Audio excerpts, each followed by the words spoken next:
as soon as we have some participants here. So um, yeah, so we were talking about, Ian, you're saying about infusions, and I don't want to give away like what your infusion was before we kind of get to talk about things.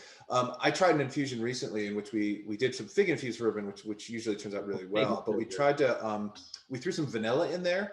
It was a terrible fucking mistake. Oh no! Like it just overpowered everything, and it's just it was just such a bad decision. So like you the way that you mixed yours, which again we'll talk about in a minute, like that's really impressive, because sometimes you can really go over sometimes with the spices. So yeah, no, I mean, I the one that I did that really didn't work out is I did raspberries and peach in bourbon, and like berry just like it makes it taste like Robitussin. Like it's just peach is excellent. I really recommend a peach infusion, but like raspberries, like I finally finished it off because I didn't want to waste it. But like it was really like I was drinking cough syrup. Yeah, I liked my strawberry infused bourbon, but I'm happy I didn't make a ton of it because the mango infused bourbon was a lot better. Yeah. So yeah. I still have yet to try peaches though. Peaches sound amazing. Yeah, like you want a fruit that has a lot of pectin in it, because like that thickening effect is actually really nice. Yeah. So okay. So should we get going? Yeah, let's get going. So for people who are joining us, as you probably know, this is Drinking with Historians. This week we have a special guest. We have Ian Millhiser, who is a correspondent at Vox. He focuses on the Supreme Court, the Constitution, and the general decline of liberal democracy. So before you were on Vox, though, you also clerked for a judge and a judge at the Sixth Appeals Court, right? The Appeals Court for the Sixth Circuit. For the Sixth Circuit, that's right, Judge. Yeah. Yeah, and you've also written a book, which is why we have you on, because you wrote a book a few years ago called Injustices, which is the history of the Supreme Court, comforting the comfortable and afflicting the afflicted. Great title. And now you're working on a podcast on voting rights and how they're screwed in this country. So, before we dig into all of that awesome news, what are you drinking today? So, yeah, the one good thing in the world right now is this drink that I have. So I think I used Bullet as the base, Bullet Bourbon, and then I infused it with blood oranges and cloves, and I think I stuck like 4 cinnamon sticks in there as well. And it is, it's very autumnal, and it's just lovely. And like, it came out well, where like the spice is well balanced with the bourbon, and like just, yeah, I'm very happy with this development. Nice. That's fantastic. Matt? This is a man of class we have here, even though he's not a historian, but that's okay. Yeah. I decided, I've been into fancy cocktails lately. I have a cocktail. It's a variation on a Toronto, which is either Canadian whiskey or rye. And then usually it's Fernet Branca, but I got a local Fernet made just in North Carolina, just in Asheville. So it's really delightful, and then a little orange to give it kind of a nice orangey smell as well. So, but then I figure, since we're talking about SCOTUS, and we'll probably bring up the current SCOTUS debacle, I have a lot of liquor behind me that I'll get to later on. So at some point. Fine. So Varsha, what are you drinking? I am drinking, so I saw this at the store and I had to buy another bottle of it. It's Willet Bourbon. It's like the first bourbon I had neat at a really cool bar in DC that only serves chicken on the front of the bar and it serves whiskey at the back of the bar. And this was back when I was still learning how to drink whiskey, and it was the first bourbon I had neat. And it's amazing. So I had to buy it. So yeah, it's one of my favorite bourbons. Yeah. There's a real like kind of learning curve to drinking spirits, isn't there? Because I mean, like, you come out of, like, my experience, I don't want to overgeneralize, like you come out of college and you think of bourbon as the shit that's at the bottom, like in the frat party or something like that, right? And it's just like my experience with beer too. Like I thought for a long time beer was the cheap stuff my dad bought because that's all we could afford, or the stuff I could get like at a fraternity party, and like, but it can actually taste really nice, right? So yeah, no, one thing I did not appreciate about getting older is I drink so much more now, because like when I was in college, like, if your choice is the beast or being sober, I'd rather be sober. But like now that I have enough money that I can at least like buy stuff that tastes good, like, well, it tastes good, so I'm going to drink a whole lot more of it. Yeah.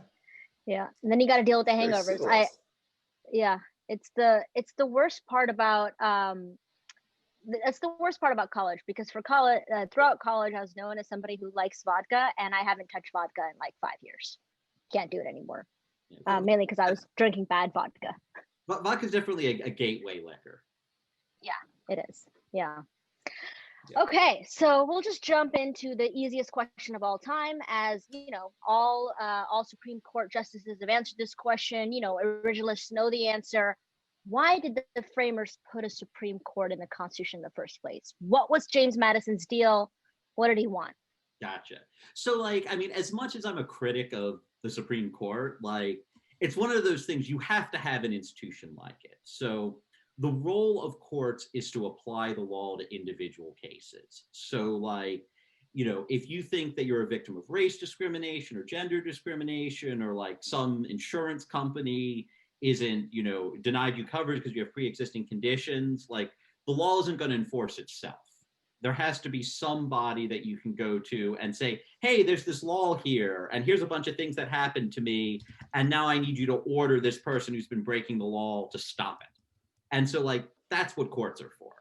The reason why we have a hierarchical judiciary is because you want the laws to be applied in a uniform way. You don't want the law in Michigan to be different than it is in, you know, Oklahoma, or at least federal law in Michigan to be different than it is in Oklahoma. And you don't want a system where, like, you just have a bunch of judges running around and they're reaching different decisions and there's no coherence to it, and people are going to engage in what's called forum shopping, where they just go looking for the judge that they think is most likely to rule in their favor. So the primary purpose of the Supreme Court is to ensure the uniformity of federal law. Like the most common reason why the court agrees to hear a case is because there's two lower courts that disagree with each other about the same question of federal law, and the Supreme Court's job is to step in and make sure that the law is the same everywhere. And you need that. I guess where I object to the framers model, I object to it, but I think the problem that we've seen recently is that the United States is unusual in how we inject politics into our judicial selection process. We have a partisan elected official nominate people, and we have a body made up of politicians, the Senate, then approve that nominee.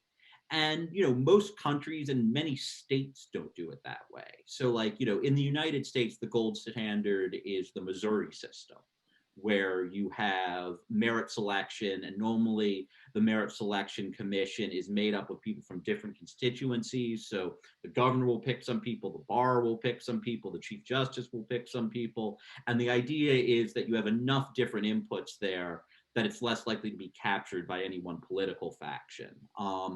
Great Britain has a similar sort of merit selection process for picking its judges. I believe in France, judges are more of a profession, where lawyers who want to become judges will go and get an additional graduate degree. They'll go to judge school.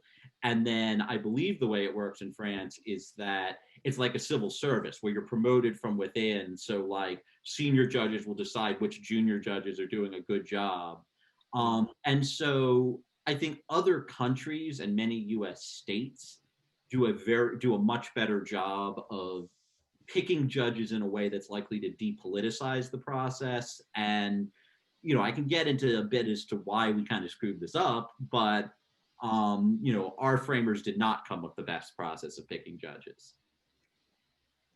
Interesting.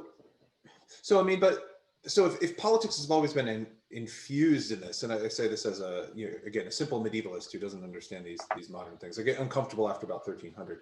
Has the Supreme Court ever not sucked? There was the Warren Court era, where was the brief period of not sucking. So here's the brief history of this. Here's a brief history of the Supreme Court, or at least a brief history of judicial review of federal laws. So the first time the Supreme Court struck down a federal law, was Marbury v. Madison. It's a case we all read in law school. It's only the first case you read in con law. And all that Marbury really said was, yeah, we can do this.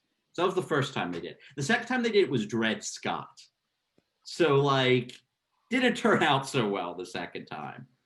And then after Dred Scott, we had a civil war and we ratified 3 constitutional amendments. And one of the primary purposes of those amendments was to get rid of Dred Scott.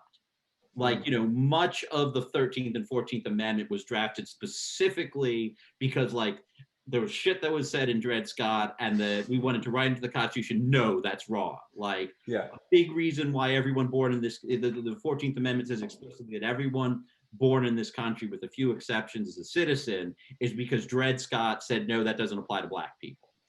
And so we ratified 3 constitutional amendments to get rid of Dred Scott. And then the Supreme Court spent the next 30 or 40 years or so kind of writing those amendments out of the Constitution. So like, we had the 15th Amendment, which was supposed to say that you can't discriminate in voting on the basis of race. And if you know anything about the history of the South, like that didn't take. You had the 14th Amendment, which is supposed to prevent racial discrimination. And, if you know anything about the history of the South, that didn't take. You had the 13th Amendment, which was supposed to eliminate slavery, and we kind of eliminated slavery, but there was peonage, and there were all sorts of models that were set up to create very slavery-like systems that just didn't use that word. And the Supreme Court just sort of tolerated that for 30 or 40 years.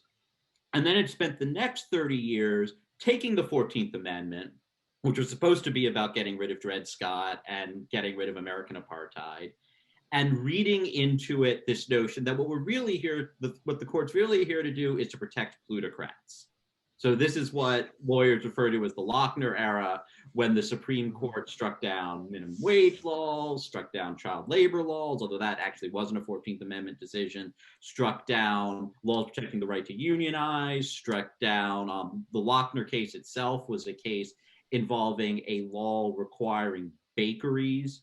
I think it placed a 60-hour day work or 60-hour work week limit on bakeries. So workers in bakeries could only work for up to 60 hours. And that mattered because in those days, Lochner was 1905, workers weren't paid by the hour. They were frequently paid by the day or the week. So if you had a 60-hour week, you wouldn't get more for your 61st hour. And so they struck down all of that. And then Roosevelt came along, and there's a whole history there as to why the Supreme Court sort of backed down in the face of Roosevelt. But Roosevelt really wanted the Supreme Court to sort of back off. And so for the next 20 years, Roosevelt won that fight, and the Supreme Court did a lot of nothing for 20 years. One of the nothings they did was Korematsu. So, Roosevelt said to a bunch of Japanese Americans, you've got to go into a concentration camp, and the Supreme Court did nothing about that. So they did a lot of nothing for 20 years. And honestly, that nothing period was better than anything that had come before it. And then you got the Warren Court. And the Warren Court was it wasn't even 20 great years. I mean, it was really only the latter Warren Court, the last 9 years of the Warren Court, where they were really active in doing stuff. But then you got Brown v. Board of Education, you got the one person, one vote doctrine, which says that you can't have 2 state legislative districts, one that has 100,000 people in it and one that has 5 people in it. So you got a lot, you got a reinvigoration of the Bill of Rights prior to the Warren Court. Most of the Bill of Rights was understood not to apply to the states. So the federal government couldn't, the federal government couldn't violate the Bill of Rights, but the states were free to violate at least most of the rights laid out in the Bill of Rights. And Justice Hugo Black's big project was saying, no, the Bill of Rights should apply equally to the federal government and the states. And so that was good. Warren Court, it was good, and contrary to the narrative that I think has been spread by conservatives, the Warren Court, I think, gets a bad name. A lot of the justices of that era, I think, were too rhetorically loose. I hate the phrase living constitutionalism. It's stupid politically to say, oh yeah, what we're up to is we think that the Constitution the framers wrote was bad, and so we're just going to change it a lot. If you're a judge, don't fucking say that.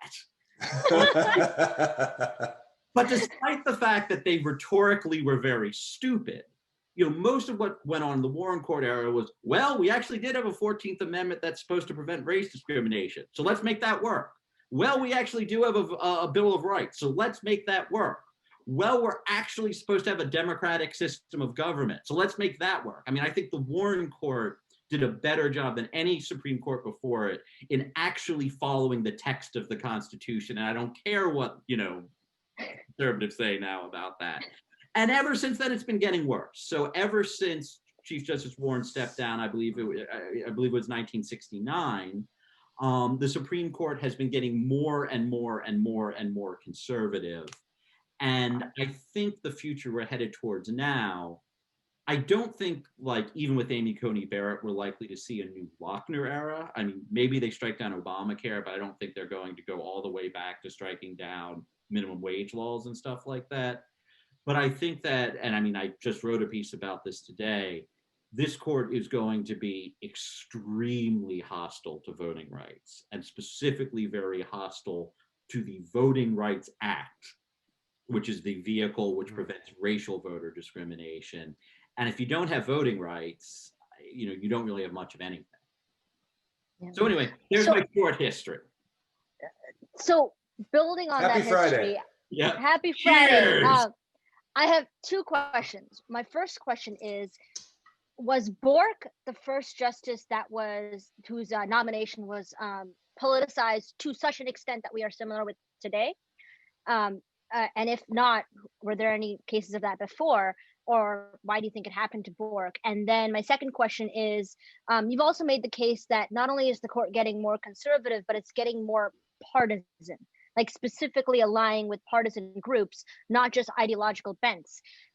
Has that always been the case, or is this new like partisanship something that's even more worrisome than, like, regardless of what partisanship they take? So first of all, Bork absolutely was not the first politicized judicial nominee. I believe I should get on Google and I believe it was Rutledge, who was a George Washington nominee. So Washington, and again, I believe that the judge's name is Rutledge. I'm embarrassed that I don't have that at the top of my head. Had been an associate justice of the Supreme Court. He left the Supreme Court. I mean, this shows you how different people's priorities were back then. He left his job as associate justice of the Supreme Court to become Chief Justice of the state of South Carolina. And then when the Chief Justice stepped down, Washington nominated him and actually recess appointed him to be Chief Justice of the United States. And Rutledge was not confirmed, not because anyone had a disagreement with his judicial philosophy. It was because they didn't like his position on the Jay Treaty. And so, like, there was this completely irrelevant political controversy that was going on. And as it happened, like, there were just a lot of senators who didn't agree with his position on this issue that was completely unrelated to the law or anything the Supreme Court was doing. And they had the power to not confirm him. And so they did not confirm him. And again, I really should get on Google about this to make sure that it's John Rutledge. No, you're right. It's John Rutledge. Yeah, he was the second Chief Justice, and he only got to serve as Chief Justice after John Jay resigns. And so, like, since you're on the page, like, the other thing is, I believe he committed suicide after this because he was so upset about the fact that he was not confirmed. So anyways, like, the answer to your question is that judicial confirmations have always been political. They have frequently been politicized, and for much dumber reasons in the past than, they are politicized now. Now, that said, courts have become more partisan. So, like, as recently as, I guess, 11 years ago, John Paul Stevens was on the Supreme Court, and John Paul Stevens was a Ford appointee. And, like, from what I understand, Stevens' personal politics were very, very conservative. Like, there's an interview where he says, I think the minimum wage is a bad idea. Like, Stevens was like, he was the children of, like, these these like hotel czars from Chicago. He, grew up, fairly comfortably, very conservative guy. But, his judicial philosophy was fairly liberal. Like, he believed in the post-Rooseveltian consensus that courts shouldn't be engaging in Lochnerism. They shouldn't be striking down economic regulations because they disagree with them. And so on the court, he typically voted with the liberals. And so he was perceived as a liberal justice, even though, his personal politics, he was a conservative Republican. And so for a long time, I mean, like, Eisenhower, who was a Republican, nominated Earl Warren and William Brennan, who were two of the most liberal justices in American history. Earl Warren had been the Republican governor of California. And so for a long time, up until really 2010, I believe, when Elena Kagan was confirmed, there was always someone who, like, even though they were a Democrat or a Republican, they voted on the court in ways that didn't necessarily align with their personal politics. Elena Kagan, when she replaced Justice Stevens, that was the first time that I'm aware of in American history where you had a coherent block of Republican justices who tended to vote together in politically contentious cases, and you had a coherent block of Democratic justices who tended to vote together in politically contentious cases. I mean, I've written about this. If you go back and you look at a lot of the really contentious 5-4 decisions of the past, like in all the Lochner Era cases, there would typically be Democratic and Republican appointees in the majority and Democratic and Republican appointees in dissent. So the court has always been political, but it's only very recently that it's become so partisan, where you can look at which president appointed each of the justices on the Supreme Court, and by looking at the partisan affiliation of that president, that tells you most of what you need to know about how that judge is going to vote, at least in the cases that are close. Yeah, and so regardless of where our politics stand, that's probably a bad sign for liberal democracy, right? So even if there was a 6-3 Democratic majority on the Supreme Court right now, like, it's probably not a great sign that we are using the Supreme Court, which is supposed to be not objective, but apply the law, as you said so in the beginning, equally across our country. Absolutely. Like, I mean, judges aren't elected, and, they have no democratic legitimacy. Their legitimacy their legitimacy is supposed to flow from their obedience to a written text. And more than that, like, judges, I mean, Alexander Hamilton said in the Federalist Papers, like, they have no force or will, only judgment, and they depend upon the executive branch to enforce their decisions. Like, the way that courts work is they depend almost entirely on voluntary compliance. So, like, if a court orders me to do something, I normally just do it because, like, it's going to suck if I don't. But, like, the consequence of a federal court orders me to do something and I don't comply is that the U.S. Marshals that are housed in the executive branch will come and, like, make me obey whatever the court has ordered me to do. So, like, one scenario that I'm really, really frightened about with the Supreme Court being as partisan as it is now, and with us on the cusp of having a 6-3 Republican majority, you could easily imagine a scenario where, let's say Joe Biden wins in a landslide, and the Supreme Court hands down some awful decision that just enrages Democrats. So, like, there's a case that, like, they haven't taken it yet, but there's a case that, like, some people are asking the Supreme Court to take, that's basically looking to raid union treasuries. So what happened here is that a few years ago, there was the Janus case. And Janus is terrible. So before Janus, there was the Abood case. And the Abood case said that public sector unions are allowed to charge fees to non-members. And the reason they're allowed to charge fees to non-members is because those non-members benefit from services that the union provides. The union has to still bargain on their behalf. If you are in a union and if you're in a unionized workplace and you are not a member, and the union secures a contract that includes a raise, you get that raise too, even if you're a non-member. if you have a grievance, you're allowed to go through the grievance process and enforce the rights in the union contract, even if you have not joined the union. And so Abood said that public sector unions are allowed to charge non-members fees to basically recoup the costs of all the benefits that they're giving to those non-members. And that was the law for, quite some time, a few decades. And then in Janus, which was decided fairly recently, the Supreme Court overturned Abood and said, no, public sector unions aren't allowed to do that. So there are a number of cases working their way up through the courts right now that are saying that these unions that charge these non-members these fees when it was legal, so after Abood but before Janus, should be required to pay that money back. Again, the fees that they collected when it was legal to do so. And that could bankrupt the unions.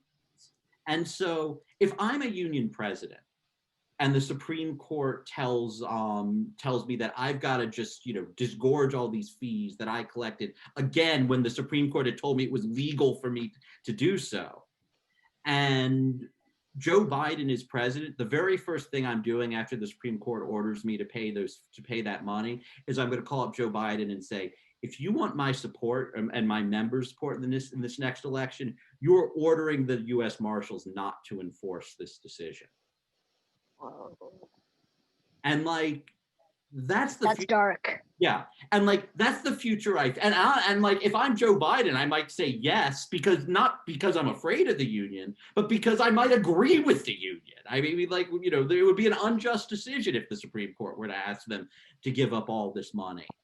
And so one of the things that I'm really worried about is that we need courts. We need, people to, as I said in the beginning, someone who's there to apply the law to individual cases and make sure that if someone's violating the law, that it gets honored. But if the court, or that the court decision is honored, but if the courts are perceived as too partisan and they aren't perceived as fair brokers in these decisions, then not only do you run the risk of having an executive who says, hey, screw you guys, go enforce your own decision. But, like Andrew Jackson. Yeah, exactly. But depending on what the decisions say, I don't even know if the executive would be wrong to do that. Yeah. So is this? Yeah. This is a crisis of legitimacy, right? That we're hypothetically. But is this peculiar, do you think, to the judicial, or is this something that's broader?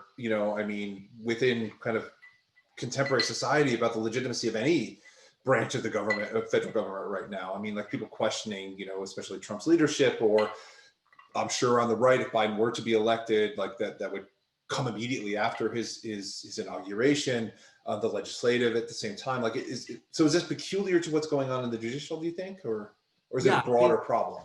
This is something I've been writing a lot about. This is actually tomorrow. There's an episode of my podcast. It's called By the People. It's in the Weeds feed for Vox if people want to hear it. That gets really deep into this. But anyways, so the difference between the judicial branch, at least in the federal government, and the other two branches is that the other two branches are elected. And so there is legitimacy if you have the will of the people. There might not be perceived legitimacy, but there's at least moral legitimacy if you have the will of the people behind you. What I think is so frightening about the moment we're in now, though, is that our elections aren't producing democratic results. So we have a president. You mean small d democratic? Exactly. Well, big D democratic too, but but that's legitimate. The Democratic Party could fairly lose elections. The problem is that they're unfairly losing elections. So we have a president who wasn't elected. Hillary Clinton got nearly 3 million more votes than Donald Trump. In the U.S. Senate, and I ran the numbers on this, the 53 senator Republican majority represents 15 million fewer people than the 47 senator Democratic minority. The only reason why Republicans control more Senate seats is that they have is because the Senate's so malapportioned. Because California has 68 times as many people as Wyoming, but it gets the same number of senators. If we had a small d Democratic system, Hillary Clinton would be president right now. And assuming that the 2018 election played out the same way it would have anyway, Democrats would control both houses of Congress. And so like we have a legitimacy crisis across the board. I will point out that this is now touching the Supreme Court. So the first justice in American history to be nominated by a president who lost the popular vote and then confirmed by a block of senators who represent half the country was Neil Gorsuch, Trump's first nominee. The second one was Brett Kavanaugh. And the third is likely to be Amy Coney Barrett. So in like a month, we're probably going to have a third of the Supreme Court controlled by justices who like don't even have lack democratic legitimacy in the sense that they're unelected, but can't even claim that they owe their seats because they have their seats because they had the approval of people who have democratic legitimacy. And that's scary. And to add another layer onto this, I mean, Trump's talking about like, well, we need Barrett confirmed because there could be a contested election. Like, imagine a situation where the election is close, Biden looks like he's going to win, and then a 5-4 Supreme Court with Barrett, Gorsuch, and Kavanaugh in the majority hand the election to Trump. Like, I mean, again, listen to my podcast tomorrow because we get into this in detail, but like, that's how you get civil violence. I mean, I mean, like, I don't know what happens in that scenario, but I don't imagine it ending well. So I have a question that comes from the questions, but also because I am a youth. And so I was only 6 years old when Gore v. Bush, where Bush v. Gore happened. So the question you is, young person. Yeah. Yeah, I'm only You 26 young person. years old. So what happens what triggers the Supreme Court to get involved in deciding an election? So you can answer that by telling me, because I barely remember what happened during Bush v. Gore. Like, why did the Supreme Court decide, let's do this? Because in the Constitution, it doesn't say the Supreme Court immediately gets involved, right? First, it goes to the House or the Senate. Yeah. So, like, I mean, let me give you, like, I guess the logistical answer to that, and then I'll give you the cynical answer to that. So, like, the Supreme Court has it has appellate jurisdiction. So it's not, with a few rare exceptions, it's not allowed to hear cases until they've been heard by some other court first. It has appellate jurisdiction over all questions of federal law. And for almost every question, I mean, there are a few areas where there are a few questions of law where the Supreme Court has what's called mandatory jurisdiction, so it's required to hear the case. But in most cases, it has discretionary jurisdiction. It's allowed to pick the cases it wants to hear. And the Supreme Court follows the rule of 4. So if 4 justices say they want to hear a case, then the court will hear it. Bush v. Gore. So the cynical response to this, I mean, and Scalia, I mean, I could Google it, I could find the exact quotes, has made some questions. I think he made a statement to the effect of, we weren't going to let the Florida Supreme Court, be the last word on this. So my understanding of like what actually happened there is that the Florida Supreme Court was dominated by liberals in 2000. And the Florida Supreme Court handed down a number of decisions that favored Gore. And I haven't read those decisions in any detail. Like, I can't assess whether they were good or bad, but there was at least a perception amongst Republicans that these decisions, maybe were unfair to Bush. And I don't know the answer to whether they were or not, because I haven't reviewed those decisions. And so the Supreme Court probably just stepped in because it didn't trust the Florida Supreme Court. But again, the Supreme Court doesn't have jurisdiction over questions of state law. Like, the state Supreme Court in every state has the final word on state law. They only have jurisdiction over questions of federal law.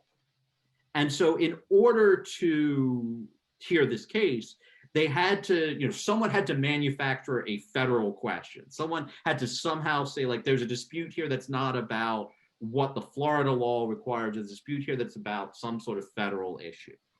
And so the issue that was manufactured was that the holding of Bush v. Gore was that because there were different counting processes and different recount processes in different parts of Florida, that violated the Equal Protection Clause. Like, this county had, Miami-Dade County had to have the exact same process as Broward County. And if they were using different processes, then like that's unconstitutional. And like, honestly, if the Supreme Court were serious about that, that would have been an awesome decision. Like I mean, the notion that like you have to have equality throughout a state regarding how it can, like, a huge problem you have right now is like in Georgia, you go to like a black neighborhood in Atlanta and people are waiting 5 hours in line to vote. You go to you go to the white suburbs and people it takes them 15 minutes to vote. And that's often because the state is making intentional choices about where it puts poll workers, where it puts voting machines in order to make it harder for black people who are more likely to be Democrats to cast a ballot. Like if the Supreme Court took Bush v. Gore seriously, that would have been the most progressive voting rights decision in the history of the United States. It would have meant that it is unconstitutional for Georgia to discriminate when it comes to the amount of voting machines in in Atlanta compared to a white suburb. It would have meant that you couldn't. I mean, I was a voting rights attorney in the 2006 cycle, and for part of that, I was stationed at the University of Maryland. And like the line was out the door. Students were waiting 2 or 3 hours to vote. And like there was a Republican governor at the time, and college campuses mostly Democrats. And so they made it hard for for people on college campuses to vote. And that would be unconstitutional. I mean, there are all sorts of things that so much good could have flown from Bush v. Gore. But what the Supreme Court did instead is it actually says explicitly in the opinion, this is good for this one ride only. Like it says explicitly, like, this circumstance is hard and like, this is not a real precedent. And like the Supreme Court itself, I'm sorry, I dropped my keyboard. That's why I'm bending down. The Supreme Court itself has the Supreme Court itself has only cited Bush v. Gore once since it was decided. And I shouldn't say the Supreme Court. It was a dissenting opinion by Justice Thomas. He cited it in a footnote, and that opinion was joined by no other justice. That's the only time that a member of the Supreme Court has ever cited Bush v. Gore. So they did this one-off decision that had this huge, expansive, progressive rationale that would have been phenomenal if they had taken it seriously.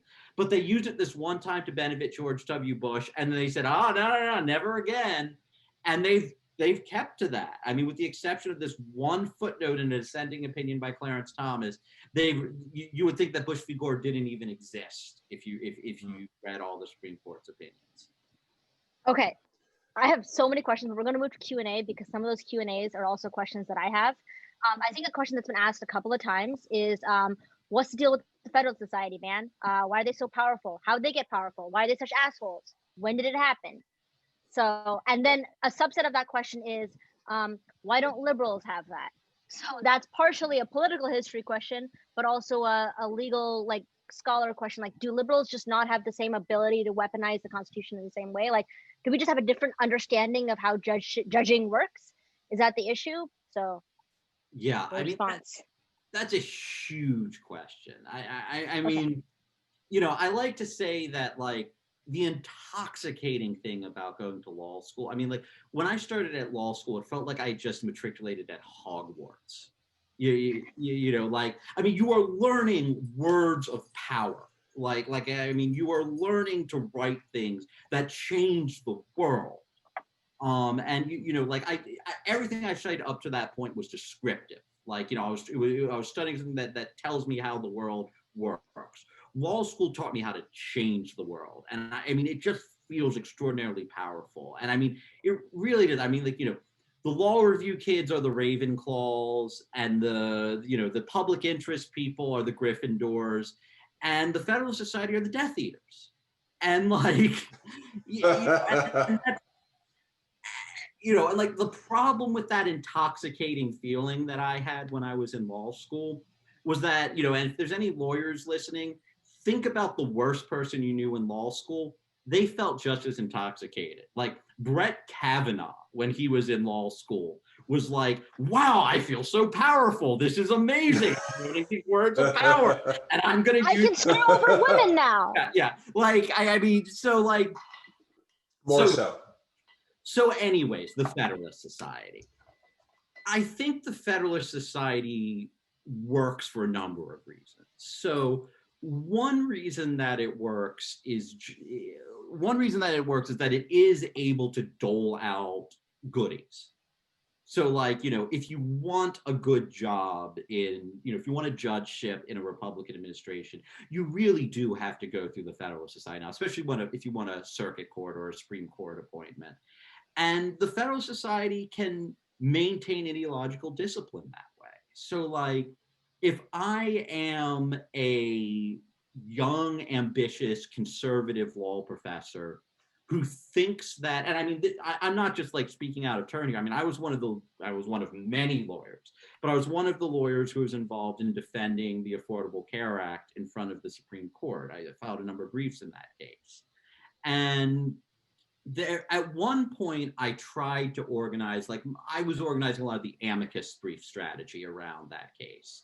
And so I tried to organize a conservative legal scholars brief where like we would get a bunch of like well-respected conservative legal scholars to, you know, so hopefully some who had clerked for conservative justices to say like, look, this is dumb, don't do this.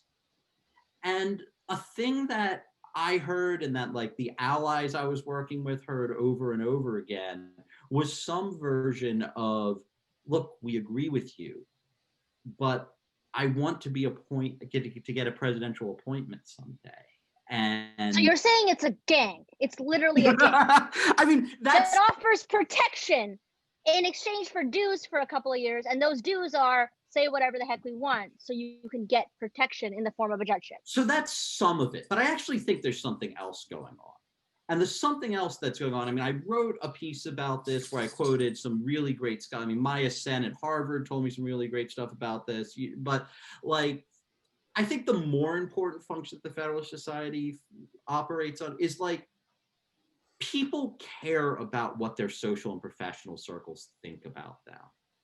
And like 30 years ago, if you were a judge writing opinions saying like, hey, we should take healthcare away from millions of people, like you would lose your friends. And like, you know, the Harvard Law Review would write all kinds, I mean, there's still stuff in the Harvard Law Review that's nasty about you, but like everyone would be telling you what a terrible person you are. And the Federalist Society creates an alternative social circle for these folks and an alternative professional circle. So like Brett Kavanaugh could still feel good about himself because like there's this whole group of like professionally significant people who he views as his peers who will tell him that he's a good guy when he like, you know, says that a bunch of people in Wisconsin are going to have their ballots thrown out unless they risk getting COVID-19. And that I think is a hugely important thing too. Now, no, you also asked why I think liberals haven't been as successful at this.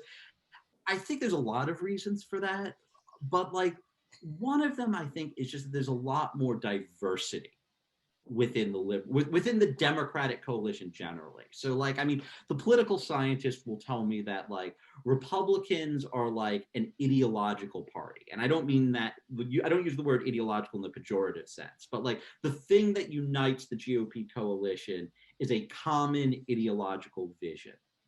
The Democratic Party is a coalition party. You know, you have people who are Democrats because they care about abortion. You have people who are Democrats because they are in a union and they care about like getting laws that are good for workers. You have people who are Democrats who are rich as fuck and like work for a Manhattan, work for some investment bank in Manhattan, but they find religious conservatives kind of squicky. And like, not all of these people like get along with each other and and have a lot in common. There actually is an organization that's supposed to be the alternative to the liberal alternative to the Federal Society. It's called the American Constitution Society. I used to work for them. I've attended, all of their conferences for as long as they've been having. Never heard of them before, Yeah. Ian. That's a problem. Or I haven't attended, but I've attended many of their conferences. And the thing about ACS is that I go to an ACS convention and there are people there and their issue is abortion. And it's not like they don't care about immigrants' rights or they don't care about unions or whatever, but they are there because they want to attend the abortion panel and they want to hear whatever, and be with people who share. And there are people there who are there because they care about police violence against Black people. And they are there for that issue. And, and there are also people there who are corporate lawyers and they spend their professional lives helping rich corporations not have to follow the law. But and then they go to ACS and they're at this conference with these public interest lawyers who spend their time suing the corporate lawyers' clients. Yeah. And so the Federalist Society, the rank and file Federalist Society member is a lawyer at a big law firm who works for a client who who works for clients who want all the economic things that the Federalist Society wants. And so even though I actually think the Federalist Society is smaller in terms of its potential reach, there are fewer lawyers who agree with what the Federalist Society wants, they're very homogenous. They go to work and they do work that advances the goals of the Federalist Society, and they share that, they're a natural coalition, they share the same values, and even the people who don't necessarily agree with each other, the people who want to strike down, who want the EPA declared unconstitutional, maybe their daughter had an abortion, but they don't actually care that much about if Roe v. Wade is going to be struck down because they're rich, and if their daughter needs another abortion, they can fly that daughter to Canada. And so there aren't the tensions within the Federalist Society coalition that there is within the ACS coalition and the Democratic Party's coalition more broadly. And I think that just makes it's just harder to organize liberals for that reason. Well, I mean, it's always harder to organize liberals, right? That's just that's a truest statement that's ever been uttered. So I wanted to transition to somebody asked, and something that's kind of not near and dear to my heart, I don't want to say, but something that I'm particularly interested in is the role of religion in the Supreme Court. I mean, that's been a huge concern with the conversations about Amy Coney Barrett, for example, right? Her relationship with this group called the People of Praise. These kind of, I'll just say, as a professor of religion, this bullshit argument, this anti-Catholic kind of stuff that's been levied against Democrats, and kind of questioning kind of her relationship of this. And so historically, has that been an issue, potential justices of religion, and specifically how do you see that kind of playing out going forward? Yeah. So, I mean, 2 points. I mean, one is Justice Brandeis was the first Jewish justice, and he got, one of his colleagues was Justice McReynolds, who was a virulent racist and a virulent anti-Semite. And there's 1 year, every year the Supreme Court does an official class photo. And there's 1 year where the photo didn't happen because they're seated on a chart according to seniority. And that year McReynolds would have had to sit next to Brandeis. And he hated Jews so much that he refused to sit for the photo. So there just wasn't a photo. So there have been, and the other thing that I will do is I will raise a somewhat tepid defense of Amy Coney Barrett, which is that, so the specific allegation that was levied against her, which I do think is bullshit, is that when the law conflicted with her Catholic beliefs, she would put her Catholic beliefs ahead of the law. And in her short time as a judge, she hasn't done that. There's one case in particular. It involved a so-called buffer zone around an abortion clinic where Chicago had a law that was, I think, pretty much identical to another law that the Supreme Court had previously upheld, excuse me, that created a buffer zone around a clinic. So basically abortion protesters couldn't harass people who were coming into that clinic. Sure. And Barrett joined an opinion. I mean, I'm not in love with the opinion that she joined, but basically what that opinion said is, look, we think this law sucks, and we think that the Supreme Court should like change its precedents that have allowed this law to exist.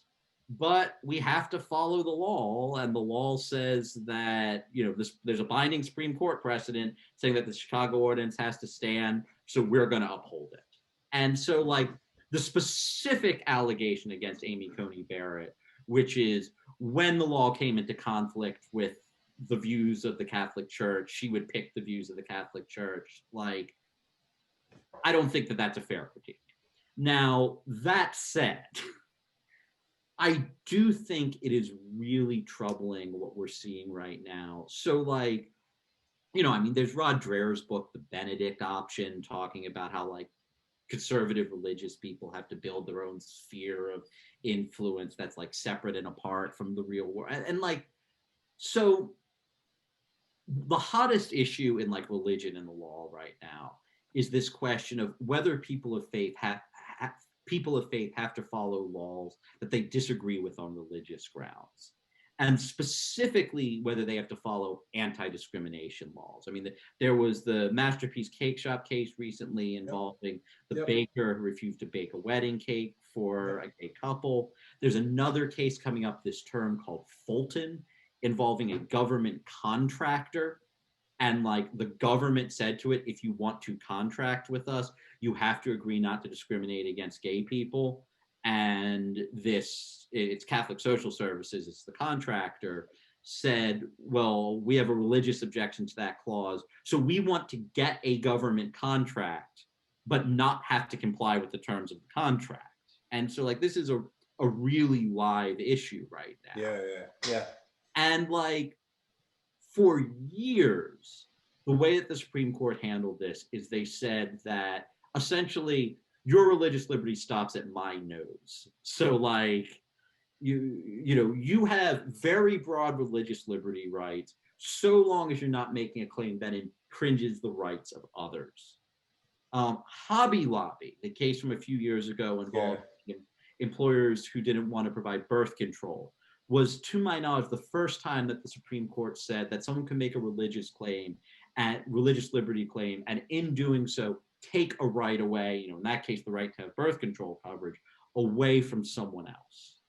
In the 1960s, there was a case called Piggy Park. And Piggy Park involved this restaurant called Maurice's Piggy Park in South Carolina, which I am told, if you are into the weird mustard style barbecue that they have in South Carolina, it's very good. The problem is that for many, many years, this weird mustard style barbecue that you would get at Piggy Park came with a side of racism. So, is that the place in Columbia? I think it's in Columbia, right? I think it's a chain, yeah. Like, there's a lot okay. There's a lot of them. But anyway, so like, Maurice Bessinger Bowling, I can't remember his name, but the owner of Piggy Park was just a virulent racist. And when the Civil Rights Act of 1964 passed, which banned whites-only lunch counters and discrimination by restaurants, he said, well, you know what? God says that I should be able to discriminate against Black people. That's my religious belief. And so I claim a religious liberty right to violate the Civil Rights Act of 1964. And the Supreme Court, like, here's how ridiculous they thought that argument was. Like, it wasn't a 9-0 decision, it was an 8-0 decision because Thurgood Marshall was recused because he had worked on the case when he was a lawyer. I thought they recused him because he was Black. Thank God it was no, they recused him because he had worked for the NAACP Legal Defense Fund. But it was a unanimous decision. And they didn't even mention the religious liberty case or body of the opinion. They mentioned it in a footnote. And all they said in the footnote is they said, yeah, he makes this religious liberty claim and it's patently frivolous. So like, as recently is the 1960s. Like, that's how the Supreme Court felt about this claim that I have a right to discriminate because I think God wants me to discriminate. It was relegated to a footnote and unanimously dismissed as frivolous. And now I think, I mean, Fulton's going to be the case. I think we're going to get at least a 5-4 and probably a 6-3 decision saying not just that, like, private business owners potentially have the right to discriminate. But again, remember, Fulton is about a government contractor, someone who is doing work on behalf of the government is allowed to discriminate against gay people. And that's astonishing. I mean, again, like, you know, I want to be very, very careful in what I'm saying here. Like, I am not saying that Amy Coney Barrett is going, I think she's likely to reach that outcome because she is Catholic. Like, she has shown that she is capable of distinguishing between her personal faith and law. But, like, that legal conclusion is just baffling to me. Yeah, I mean, but the thing is, yeah, I just think, like, I think it's fair to consider the fact that not that she's Catholic is going to play a role, but that she is going to play a role, considering that, like, Masterpiece Cake Shop was written by Anthony fucking Kennedy, right? So, yeah. The so-called moderate at the time, which was a couple years ago, even though he is not a moderate. Yeah, well, I'm wondering too. I mean, like this seems to be of a piece, the kind of the trend that you're saying, like you were saying about kind of religious liberty kind of ends at somebody else's nose, right? And like that's been the tradition. But there has been a move. It seems like, and this is just like as an outside observer again, who doesn't really know anything, in which individual liberty trumps other people's freedoms or kind of recourse to the law, right? And I'm thinking of Second Amendment cases, for example, is that my ability to own a gun, for example, trumps your ability to free speech, to live without fear, like all these other kind of, you know, to vote and things like that. Like, is that kind of the bigger trend in which religion, other things are just kind of being subsumed within kind of this right-wing move of the court? So if I can get theoretical for a second, so like one of the most important insights of the legal realists in the early 20th century is that, like, all that the law does is shift rights around. Like, you know, so like, you know, a law banning murder takes away your right to earn a living as a professional hitman. Like, you know, like. Fair point. Sure. Yeah, you know, like, you know, a law providing everyone with the right to public school, you know, takes away my right not to be taxed in order to fund those schools. You know, my right to be not punched in the nose takes away your right to do whatever you want with your fist. Like, there's no such thing. Like, I mean, like, you know, I guess there's no such thing as a free lunch, right? Everybody gets, there's no Pareto efficiency in law. Yeah, I guess that's right. Like, yeah, like, I mean, I guess you could argue, like, in the state of nature, rights are allocated in a certain way. And I mean, like, the strong man always wins. And, like, what the law does is then shift those rights around. But, like, every single law gives a right to one person and takes a right away from someone else. And that's just how it works. So, like, I don't think that there's something unique or illegitimate about people who want the rights of religious conservatives to trump the rights of, say, LGBT people. Like I mean, sure. There's nothing theoretically unique about what they're doing there. Like, I just think they're wrong. Like I mean, you know, and the reason why I think they're wrong is that, so, I mean, and this is the biggest question in American law, the single biggest question, at least in, like, when you ask about what the role of the judiciary is like, when should the judiciary decide cases and when should it defer? And so, like, one way to handle this dispute between, you know, LGBT people and religious conservatives is to say the court should provide an answer. Another way to answer that question is to say, well, we have a legislature and they're elected. And this is a difficult moral question. And so because this is a difficult moral question And because the Constitution doesn't really provide any clear answer on this question, the answer should be whatever the legislature says. And so, if you take the Masterpiece Cake Shop case, Colorado, the legislature of Colorado passed a law saying that, businesses should not discriminate on the basis of sexual orientation. And if religious conservatives think that law is bad, they have a right to lobby the legislature and ask to repeal the law.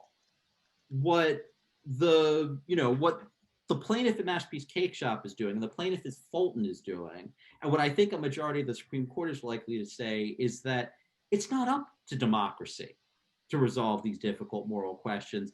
It's up to 9 unelected people in black robes. And I mean, every time I go off on this rant, I'm afraid that someone's going to bring up Roe v. Wade because, obviously there are areas where liberals can very credibly be accused of playing the same game. And I actually have very ambivalent feelings about Roe v. Wade for that reason.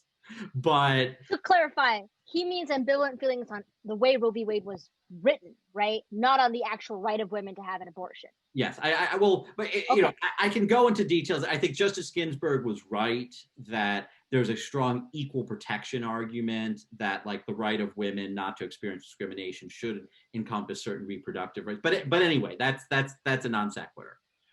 My point is that I think that if we are committed to democracy as a principle, then we should want the courts to do fairly little.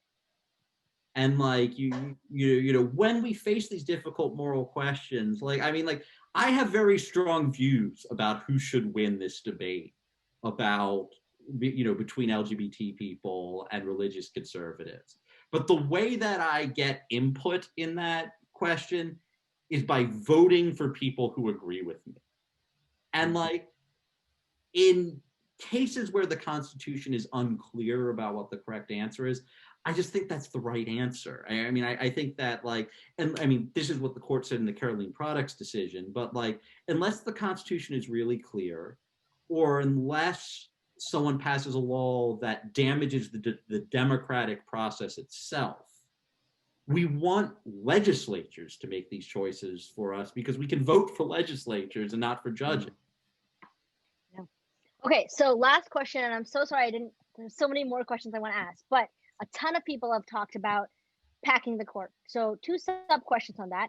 I was taught my whole life, even by amazing history teachers, that FDR was wrong to try to pack the court. And that's mainly because the branding is called pack the court. Sounds illegal, even though it's not illegal. So my 2 questions are, how is it done? How would we expand the court? And is it a good idea, especially if Amy Coney Barrett is nominated? So say, it's January 21st, 2021.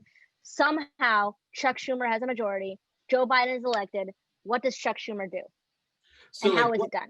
One of my favorite dodges is to say, and I've worked as a political operative in the past where I had to be conservative.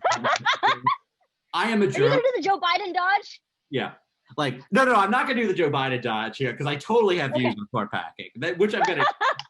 But I'm just going to call it court packing because that's the term that everyone knows. And I'm a journalist. I'm not a political operative. It's my job to convey meaning. It's not my job to come up with the message tested phrase that's going to get the most support for whatever I believe. Okay, court packing. So the Constitution says that there has to be a Supreme Court. And it actually implies that there has to be a Chief Justice because it references the Chief Justice in the impeachment clause. There's no number. Right, but there's no number. And that number, it has been as few as 5 and as many as 10. So Congress gets. There were 10 justices at some point? There were 10 justices. It was a terrible mistake though, because so when Lincoln became president, they added a 10th seat, and it was probably because they wanted to dilute the significance of the Dred Scott majority. But the guy that Lincoln appointed was this guy named Justice Field, and everyone should read my book Injustices because Justice Field was the single worst justice in America. Asshole, biggest asshole. Just to clarify for Matthew, horrible guy. Well, Andrew Johnson was bad, and like, I mean, it's debatable because back then they picked vice presidents differently. Like, but like to the extent that Abraham Lincoln picked Andrew Johnson as like as vice president, that was probably worse. But picking Justin Field was the second worst decision that Lincoln made in the course of his entire presidency. Worse than leaving George McClellan in charge of the Army of Northern Virginia. But anyways, I digress. So yeah, Congress gets to set the number of justices. The reason why like court packing is like there's a strong norm against court packing is like realistically, if you pack the court, you're destroying the legitimacy of that court. Like you're just admitting openly, like this is a partisan or at least a political body, and like it's better for us to be in charge of it than the other guys to be in charge of it. And so if Democrats were to pack the Supreme Court, what I think would happen is like I don't think the state of Alabama is going to say, well, like you packed the court, so I guess we still have to follow Roe v. Wade. Like I think that they're just going to like start disobeying court orders, and like that's troubling. So the only circumstance where I think that court packing is justified is if the Supreme Court is so awful that you're willing to pay that price. And I fear that we're going to have to pay it. There's a case that the court granted today, like literally today. Voting rights, right? Yeah, the court agreed to hear this case. It's a Voting Rights Act case. And I mean, I was arguing with Rick Hassan, who's a very important voting rights professor, and he thought that the court's probably going to reach a more narrow decision, but like this case deals with like, they could potentially dismantle what remains of the Voting Rights Act. And if they don't dismantle what remains of the Voting Rights Act in this case, like they're going to chip away at it in this case, and they're going to chip away at it some more, and eventually we're not going to have a Voting Rights Act anymore. The Voting Rights Act is the thing that prevents racial voting discrimination in the United States.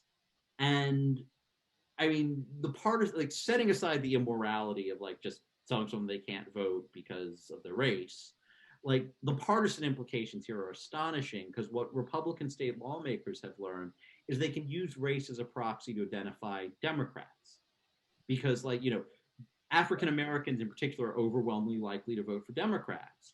And so if you pack Black people into gerrymandered districts, or if you pass some sort of law that targets Black people, you know, like if you pass a voter ID law and you like, I mean, this actually happened in North Carolina, and you make sure that, and you get data on which types of IDs white people are more likely to have and which types of IDs Black people are more likely to have, and then only allow people to use the types of IDs that white people are likely to have.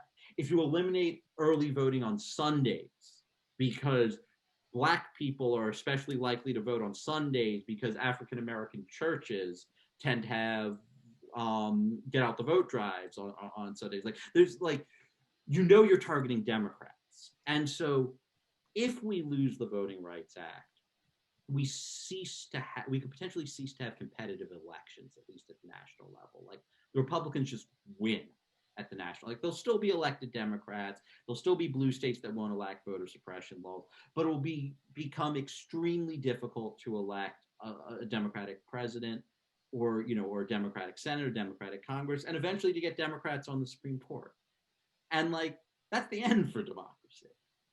And so if that happens, I think we have to pay the price. And I think the risk of it happening is so high right now that I think Democrats probably need to engage in a preemptive strike. Like, you know, if I were a member of Congress and, you know, Joe Biden is president, it's 2021, there's a Democratic Congress, and there's a court packing bill, I would vote yes on it. But like, I want to be clear what the price here is here. Like the price is very, very high. And like, we are going to lose a great deal no matter what happens, because the Supreme Court has become so partisan, and because like it is now facing these questions of legitimacy where court packing is on the table. Yeah. So I can think of no better way to end our webinar. And before we do, I please. promised myself that I would ask Ian to tell this story. You once made a Supreme Court justice laugh. What was that joke? It was a terrible joke. So I was still amazing. So like, okay. So I cover the Supreme Court and I never get breakfast before I cover the Supreme Court because I go to the cafeteria. And I have two traditions. One is that I almost always get grits. And the reason I get grits is because the first case that I covered, I went up to the one of the cafeteria workers and I asked them if they had grits. And they said, well, we don't have grits out, but Justice Thomas has a stash and he never eats all of it. So would you like some of Justice Thomas's grits? And I mean, there's only one possible answer to that. Now the grits are out. Now anyone can have grits. Yeah. Like back in the day, you had to either be Justice Thomas or you like had to like know the secret code in order to get the Supreme Court. So anyways, like, you know, so that's like the good part of the story. So, but anyway, so like one day I'm in the Supreme Court cafeteria. I don't even remember what case it was. It was before some argument. I'm eating my grits for breakfast. And I'm done eating my grits. I throw them away and Justice Breyer's walking by. And he has these two just incredibly adorable children. I think they were his grandchildren with them. They look like they were maybe like 4 and 6. She's very, very young and, you know, adorable kids. And I walked by Justice Breyer and I said to him, Justice Breyer, your clerks keep getting younger and younger. And he thought it was hilarious. He burst out laughing. And so I had some of Justice Thomas's grits and I met Justice Breyer's grandchildren. And then I went upstairs and I heard whatever the case was that they were arguing that day. I mean, that's a fucking win right there. I mean, that's I a agree. day that, yeah, like, I mean, come on. Personally, I think you made Justice Breyer's day that day. Maybe the case was boring. You had to hear the boring case, but he got you hear a great joke. So I think that's a pretty awesome way to end. So if anybody wants to feel more depressed, you can read about the history of the Supreme Court being bad, or you can listen to Ian's podcast about how voting rights are screwed. But I think, I think what we've learned is that it's scary to have 9 unelected robed people make your decisions for you. With lifetime sinecures. Yeah, no, everything is terrible is indeed my brand. There you go. Yeah. Excellent. So thank you so much, Ian, for joining us. This has been, it's been depressing as fuck, but, whatever. Have a great Friday, everybody. Join us next week. We'll be talking with Ben Railton, I believe, more American history stuff. We'll be talking about patriotic history, which the White House, I hear, is very into. But on behalf of Varsha and me and Ian, please have a great afternoon. And let me simply say, cheers. Cheers. Cheers.